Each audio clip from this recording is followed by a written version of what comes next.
मेरे प्यारे देशवासियों, गर्मी का मौसम शुरू होते ही शहर शहर, गांव गांव पानी बचाने की तैयारियां भी शुरू हो जाती हैं। अनेक राज्यों में वाटर हार्वेस्टिंग से जुड़े कामों ने, जल संरक्षण से जुड़े कामों ने नई तेजी पकड़ी है।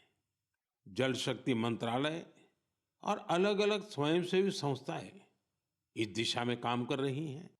देश में हजारों कृत्रिम तालाब, check dam, borewell recharge, community soak pit का निर्माण हो रहा है। हर साल की तरह इस बार भी कैच द रेन अभियान के लिए कमर कस ली गई है। ये अभियान भी सरकार का नहीं, बल्कि समाज का है, जनता जनार्दन का है। जल संरक्षण से ज्यादा लोगों को जोड़ने के लिए जल संचय जन भागीदारी अभियान भी चलाया जा रहा है। प्रयास यही है कि जो प्राकृतिक संसाधन हमें मिले हैं, उसे हमें अगली पीढ़ी तक सही सलामत पहुंचाना है। साथियों, बारिश की बूंदों को संरक्षित करके हम बहुत सारा पानी बर्बाद होने से बचा सकते हैं। पिछले कुछ सालों में इस अभियान के तहत देश के कई हिस्सों में जल संरक्षण के अभूतपूर्व कार्य हुए हैं। मैं आपको एक दिलचस्प आंकड़ा देता हूं।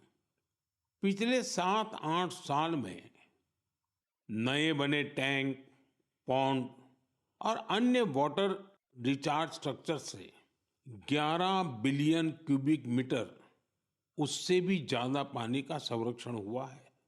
अब आप सोचेंगे कि 11 बिलियन क्यूबिक मीटर पानी कितना पानी होता है। साथियों, भाखड़ा नांगल बांध में जो पानी जमा होता है, उसकी तस्वीरें तो आपने जरूर देखी होगी। ये पानी गोविंद सागर झील का निर्माण करता है। इस झील की लंबाई ही 90 किलोमीटर से ज्यादा है। इस झील में भी 9-10 बिलियन क्यूबिक मीटर से ज्यादा पानी संरक्षित नहीं हो सकता है। सिर्फ 9-10 बिलियन क्यूबिक मीटर। और देशवासियों ने अपने छोटे छोटे प्रयास से देश के अलग अलग हिस्सों में 11 बिलियन क्यूबिक मीटर पानी के संरक्षण का इंतजाम कर दिया है ना ये शानदार प्रयास। साथियों, इस दिशा में कर्नाटका के गडक जिले के लोगों ने भी मिसाल कायम की है। कुछ साल पहले यहाँ के 2 गांवों की झीलें पूरी तरह सूख गई। एक समय ऐसा भी आया जब वहां पशुओं के पीने के लिए भी पानी नहीं बचा। धीरे धीरे झील घास फूस और झाड़ियों से भर गई। लेकिन गांव के कुछ लोगों ने झील को पुनर्जीवित करने का फैसला किया और काम में जुट गए। और कहते हैं ना, जहां चाह वहां राह। गांव के लोगों के प्रयास देखकर आसपास की सामाजिक संस्थाएं भी उनसे जुड़ गई। सब लोगों ने मिलकर कचरा और कीचड़ साफ किया और कुछ समय बाद झील वाली जगह बिल्कुल साफ हो गई। अब लोगों को इंतजार है बारिश के मौसम का। वाकई ये कैच द रेन अभियान का शानदार उदाहरण है।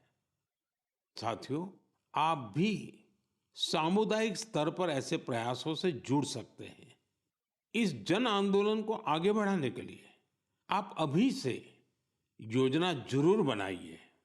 और आपको एक और बात याद रखनी है, हो सके तो गर्मियों में अपने घर के आगे मटके में ठंडा जल जरूर रखिए।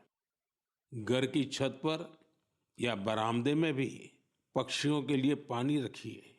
देखिएगा, ये पुण्य कार्य करके आपको कितना अच्छा लगेगा।